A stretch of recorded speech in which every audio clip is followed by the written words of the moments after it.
नमस्कार दोस्तों, मैं नरेंद्र आप सभी साथियों का जीके क्लासेस में हार्दिक स्वागत और अभिनंदन करता हूं। साथियों, मैं आशा करता हूं कि आप और आपका परिवार स्वस्थ और सकुशल होगा और आपकी तैयारी बहुत अच्छे तरीके से चल रही होगी। तो जो भी मेरे साथी यूपी बीएड प्रवेश परीक्षा की तैयारी कर रहे हैं या आप किसी भी प्रतियोगी परीक्षा की तैयारी कर रहे हैं, आप सभी लोग जल्दी से इस क्लास में जुड़ जाइए। आप सभी के लिए बहुत ही महत्वपूर्ण क्लास है और हम लोग सामान्य हिंदी को कवर कर रहे हैं, तो सभी लोग जल्दी से क्लास में जुड़ जाइए। बात करें आज की सेशन की, तो आज के सेशन में हम लोग क्रिया विशेषण के बारे में बात करेंगे। क्रिया विशेषण क्या होता है, तो बहुत ही अच्छा टॉपिक है। सभी लोग जल्दी से क्लास में जुड़ जाएं, क्लास को लाइक शेयर कर दें आप लोग। तो जो भी साथी चैनल पर नए आते हैं, सबसे पहले चैनल को सब्सक्राइब कर लीजिए, बेल आइकन को प्रेस कर दीजिए तथा ऑल पर क्लिक कर दीजिए ताकि न्यू और लेटेस्ट अपडेट आपको समय के अनुसार मिलता रहे। और टेलीग्राम चैनल को आप ज्वाइन कर सकते हैं, लिंक आपको वीडियो के डिस्क्रिप्शन बॉक्स में मिल जाएगा। क्लास अगर आपको पसंद आए लाइक कर दीजिए, अपने सभी दोस्तों में शेयर कर दीजिए और कमेंट बॉक्स में कमेंट करके ज़रूर बताइएगा कि क्लास आपको कैसा लगा। अगर आपने इससे पहले के क्लासों को नहीं देखा है तो उसका भी लिंक आपको वीडियो के डिस्क्रिप्शन बॉक्स में मिल जाएगा। तो चलिए आज की इस क्लास की शुरुआत करते हैं। और आज की इस क्लास में हम लोग बात करने वाले हैं क्रिया विशेषण के बारे में। ठीक है, तो साथियों आपको याद होगा जब हम लोगों ने शब्द विचार का चैप्टर पढ़ा था, तो उस समय मैंने आपको बताया था कि रूपांतरण के आधार पर या विकार के आधार पर शब्द के दो भेद होते हैं या शब्द दो प्रकार का होता है। एक होता है आपका विकारी शब्द, एक होता है अविकारी शब्द। विकारी शब्द आपके चार प्रकार के होते हैं, उसमें आपका संज्ञा, सर्वनाम, क्रिया और विशेषण आता है ना। और अविकारी शब्द वे होते हैं जिसमें कोई विकार नहीं होता है, लिंग वचन कारक चिन्ह के आधार पे, और इसमें आपके अव्यय आते हैं। जितने भी अव्यय होते हैं वो अविकारी शब्द होते हैं। और अव्यय आपके चार प्रकार के होते हैं: संबंध बोधक अव्यय, समुच्चय बोधक अव्यय, विषमादीय बोधक अव्यय और क्रिया विशेषण। तो इससे पहले की क्लास में हम लोगों ने अव्यय के बारे में बात किया था और अव्ययों के तीन प्रकार, समुच्चय बोधक, संबंध बोधक और विस्मयादि बोधक, इन तीनों के बारे में हम लोग विस्तार से पिछली क्लास में बात कर चुके हैं। और मैंने आपको बताया था कि हम लोग क्रिया विशेषण को एक अलग अध्याय लेकर, एक अलग चैप्टर लेकर समझने का प्रयास करेंगे, क्योंकि बहुत ही महत्वपूर्ण चैप्टर है ये।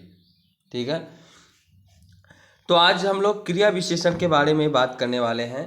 और जैसा मैंने आपको पिछले कई क्लासों में बताया हूँ, मैंने आपको समझाने का प्रयास किया है कि जो वाक्य होता है उसके तीन अंग होते हैं। किसी भी वाक्य के मुख्य तौर पे तीन ही अंग होते हैं। उसमें आपका कर्ता होता है, कर्म होता है और क्रिया होती है। ये तीन अंग जो हैं ये वाक्य के हैं। ये तीन अंग आपको हर वाक्य में मिलेंगे। कर्ता कर्म के बारे में मैंने आपको बताया कि जो कर्ता और कर्म होता है ये आपका संज्ञा या सर्वनाम हो सकता है, और इनकी जो विशेषता बताता है उसको हम विशेषण कहते हैं। संज्ञा, सर्वनाम, विशेषण के बारे में हम लोगों ने विस्तार से पढ़ लिया है। ठीक है, क्रिया का मतलब कार्य होता है, किसी कार्य का होना या करना क्रिया कहलाता है। और क्रिया की जो विशेषता बताता है उसे हम लोग क्रिया विशेषण कहते हैं, जो कि आज का हमारा मुख्य उद्देश्य है, यानी हमारा आज का चैप्टर है क्रिया विशेषण। ठीक है, और क्रिया विशेषण एक अवयव होता है ना। आई बात समझ में? चलिए अब बात करते हैं कि क्रिया विशेषण होता क्या है। तो मेरे दोस्तों, क्रिया विशेषण जो है, समझ जाइए आप, विशेषण क्रिया मतलब क्रिया विशेषण मतलब क्या होता है, जो विशेषता बताता है संज्ञा सर्वनाम की, और क्रिया मतलब होता है कार्य का होना या करना। यानी जो क्रिया की विशेषता बताए, है ना, संज्ञा सर्वनाम की विशेषता बताने वाले को विशेषण कहते हैं, लेकिन जो क्रिया की विशेषता बताता है उसे हम लोग क्रिया विशेषण कहते हैं। तो वह शब्द जो क्रिया की विशेषता बताता है उसे क्रिया विशेषण कहते हैं। वह शब्द जो क्रिया की विशेषता बताता है उसे क्रिया विशेषण कहते हैं।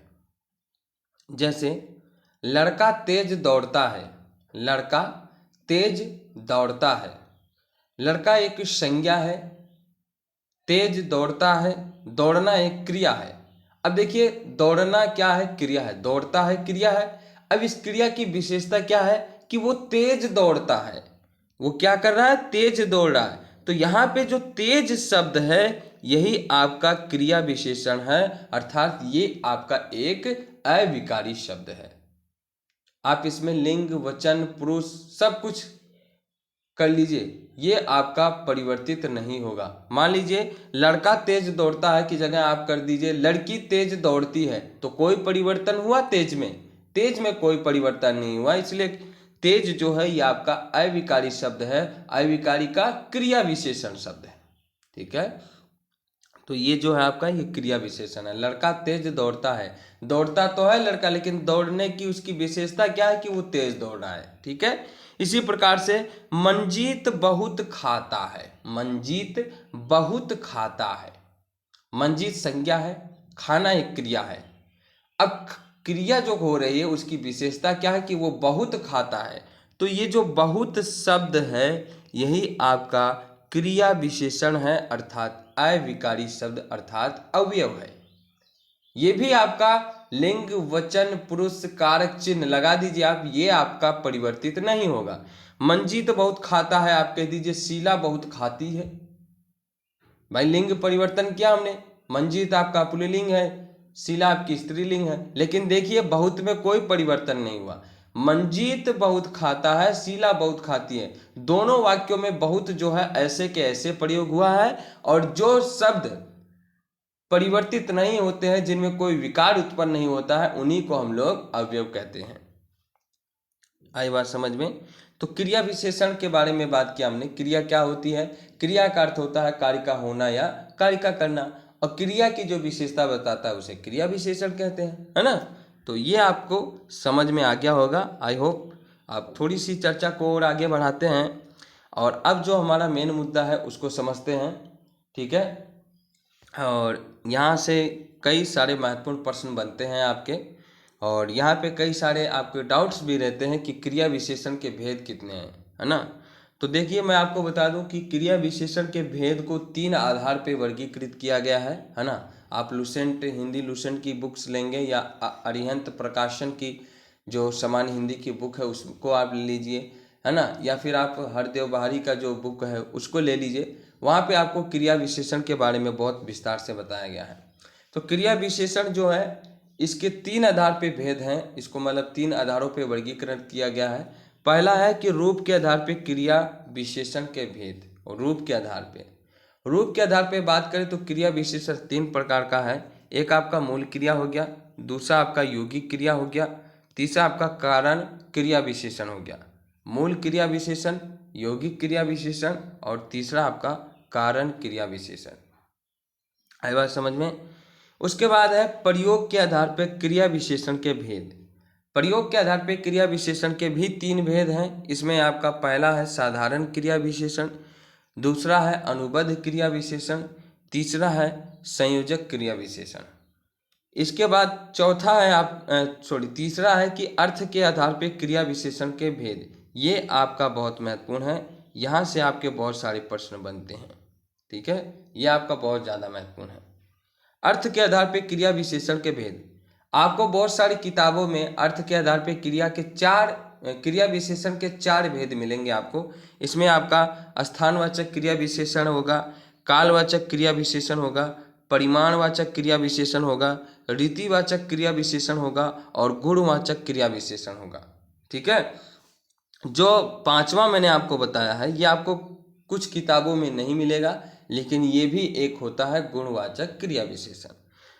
तो अर्थ के आधार पर क्रिया विशेषण के हम लोग 5 भेद मान के चलेंगे: स्थानवाचक क्रिया विशेषण, कालवाचक क्रिया विशेषण, परिमाणवाचक क्रिया विशेषण, रीतिवाचक क्रिया विशेषण, और गुणवाचक क्रिया विशेषण। ठीक है, क्लियर है सभी को? अब इस क्लास में हम लोग केवल और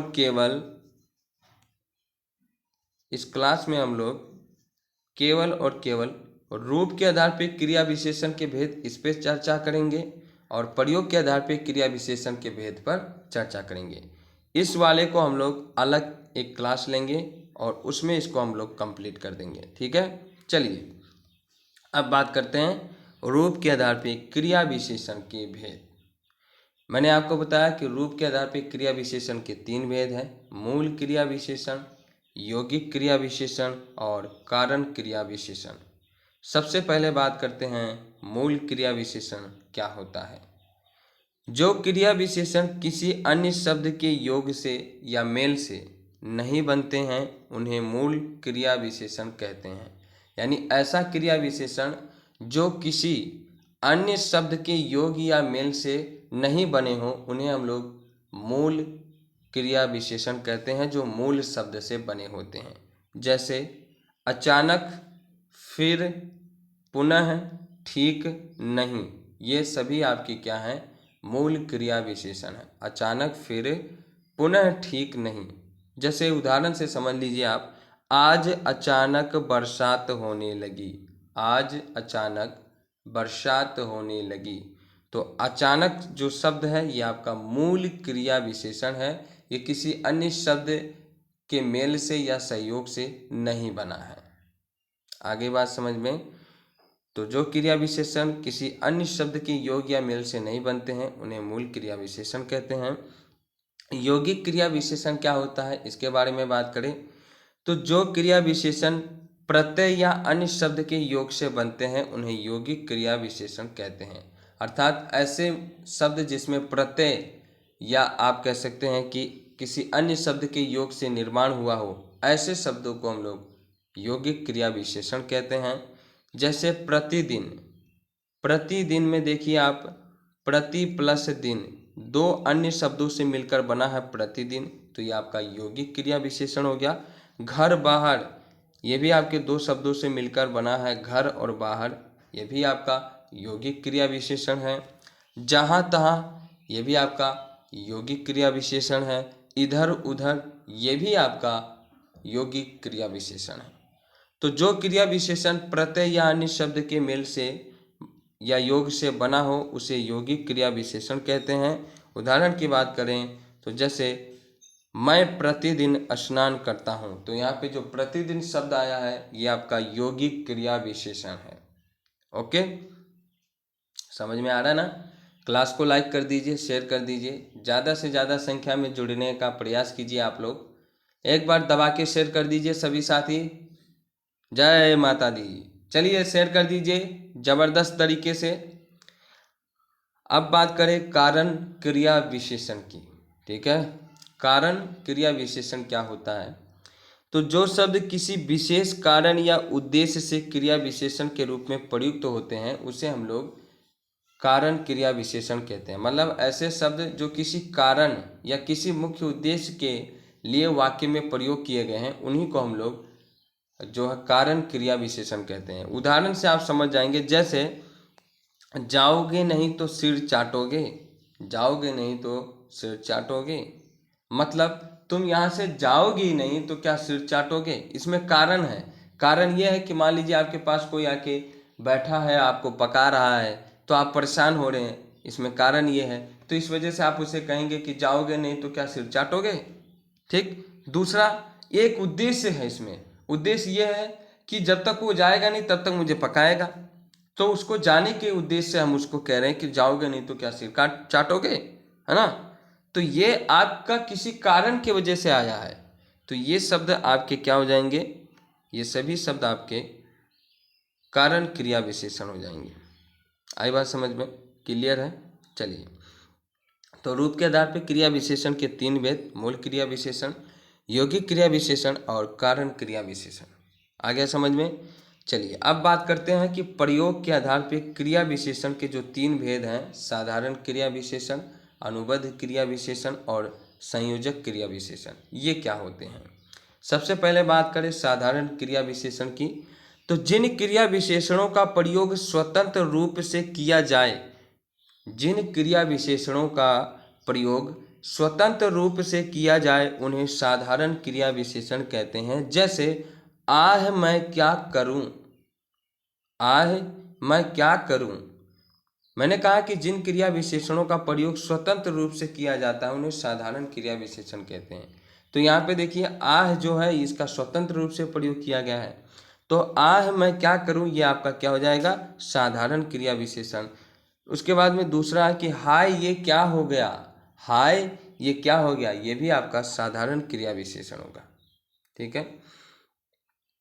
दूसरा है अनुबद्ध क्रिया विशेषण। अनुबद्ध क्रिया विशेषण क्या होता है, तो जिन क्रिया विशेषणों का प्रयोग अवधारणा या निश्चय के लिए किया जाता है, जिन क्रिया विशेषणों का प्रयोग अवधारणा यानी निश्चय के लिए किसी शब्द के साथ में किया जाता है, जिन क्रिया विशेषणों का प्रयोग अवधारणा या निश्चय के लिए किसी शब्द के साथ किया जाता है, उसे हम लोग अनुबद्ध क्रिया विशेषण कहते हैं। वो आपके अनुबद्ध क्रिया विशेषण कहलाते हैं। उदाहरण है जैसे यह तो बड़ी विचित्र बात है, यह तो बड़ी विचित्र बात है, मतलब कोई बात ऐसी है जो बहुत विचित्र है, अवधारणा है यहाँ पे, है ना, अनुबद्ध है, तो ये आपका अनुबद्ध क्रिया विशेषण कहलाएगा, क्योंकि यहाँ पे जो शब्द प्रयोग किया गया है वो अवधारणा या निश्चय के साथ प्रयोग किया गया है, इस वजह से इसे हम लोग अनुबद्ध क्रिया विशेषण कहेंगे। उदाहरण देख लीजिए एक और, मैंने उन्हें देखा तक नहीं, मैंने उन्हें देखा तक नहीं। यहाँ पे अवधारणा दिया जा रहा है कि मैंने उन्हें देखा ही नहीं, मैंने उन्हें देखा तक नहीं, तो ये आपका क्या हो जाएगा, अनुबद्ध क्रिया विशेषण। अगला है आपका संयोजक क्रिया विशेषण। संयोजक क्रिया विशेषण क्या होता है, तो जिन क्रिया विशेषणों का संबंध किसी अन्य कथन के संयोजन के लिए होता है उन्हें संयोजक क्रिया विशेषण कहते हैं। संयोजक का अर्थ ही होता है जोड़ना। तो जो क्रिया विशेषण शब्द, जो क्रिया विशेषण शब्द किसी अन्य शब्द को, है ना, किसी अन्य कथन के संयोजन के लिए, किसी अन्य कथन को जोड़ने के लिए प्रयोग किया जाता है, उसे हम लोग संयोजक क्रिया विशेषण कहते हैं। बहुत ही अच्छा उदाहरण है और एक ही उदाहरण में आप समझ जाएंगे। जैसे जहाँ न पहुँचे रवि वहाँ पहुँचे कवि, जहाँ न पहुँचे रवि वहाँ पहुँचे कवि। तो देखिए जहाँ न पहुँचे रवि इस वाक्य को और वहाँ पहुँचे कवि, जहाँ न पहुँचे रवि वहाँ पहुँचे कवि, इन दोनों वाक्य को जोड़ा जा रहा है। तो यहाँ पे जो जहाँ और जो तहाँ शब्द प्रयोग हुआ है ना, वहाँ और जो जहाँ शब्द प्रयोग किया है, जहाँ वहाँ, ये दोनों ही शब्द आपके संयोजक क्रिया विशेषण है, क्योंकि ये वाक्यों को जोड़ने का कार्य कर रहे हैं। आए बात समझ में, ये वाक्य को जोड़ने का कार्य कर रहे हैं। तो जिन क्रिया विशेषणों का संबंध किसी अन्य कथन के संयोजन के लिए होता है, जोड़ने के लिए होता है, तो उसे हम लोग संयोजक क्रिया विशेषण कहते हैं। जैसे उदाहरण मैंने आपको बता दिया कि जहां न पहुंचे रवि वहां पहुंचे कवि, है ना। आ गया बात समझ में। तो इसे आप लोग नोट कर लीजिएगा और आप नोट्स बनाते चलिएगा, क्योंकि मैंने आप सभी को बहुत शानदार तरीके से, बहुत अच्छे तरीके से नोट्स बना के पढ़ा रहा हूँ मैं। और ये आपकी लगभग 27वां क्लास होगा आई थिंक। तो अभी तक हम लोगों ने 27 क्लास ले चुके हैं सामान्य हिंदी की। तो मैं पूरा आशा करता हूँ, मुझे पूरा विश्वास है, मुझे ये उम्मीद है कि मेरे द्वारा जो भी पढ़ाया जा रहा है, आप सभी साथियों को जो भी बताया जा रहा है, आप उसका भरपूर आनंद उठा रहे होंगे और आपको समझ में भी आ रहा होगा। अगर किसी भी साथी को किसी भी प्रकार का कोई दिक्कत होता है तो प्लीज़ आप कमेंट बॉक्स में कमेंट करके बताइए, हम आपकी प्रॉब्लम को दूर करने का पूरा प्रयास करेंगे। ठीक है। तो दोस्तों इस क्लास में हम लोगों ने क्रिया विशेषण एक नए अध्याय के बारे में बात किया। क्रिया विशेषण क्या होता है इस पर चर्चा किया, क्रिया विशेषण के भेद क्या क्या हैं इस पर भी बात किया हमने। साथ ही हम लोगों ने मूल क्रिया विशेषण जो कि आपके रूप के आधार पे होते हैं और प्रयोग के आधार पे, रूप के आधार पे 3 प्रकार के मूल क्रिया विशेषण, यौगिक क्रिया विशेषण, कारण क्रिया विशेषण, और प्रयोग के आधार पे 3 क्रिया विशेषण, साधारण क्रिया विशेषण, अनुबद्ध क्रिया विशेषण और संयोजक क्रिया विशेषण। इन सभी पे हमने विस्तार से चर्चा किया और मुझे उम्मीद है कि आपको समझ में आया होगा। तो चलिए फिर मिलते हैं अगली क्लास में, और अगली क्लास में हम लोग बात करेंगे कि अर्थ के आधार पे जो क्रिया विशेषण के भेद है, यानी स्थानवाचक क्रिया विशेषण, कालवाचक क्रिया विशेषण, परिमाणवाचक क्रिया विशेषण और रीतिवाचक क्रिया विशेषण, और आखिरी में हम बात करेंगे गुणवाचक क्रिया विशेषण के बारे में। ठीक है। तो फिर मिलते हैं अगली क्लास में, तब तक के लिए आप सभी साथियों का बहुत बहुत धन्यवाद। Thank you, thanks for watching. जय हिंद, जय भारत।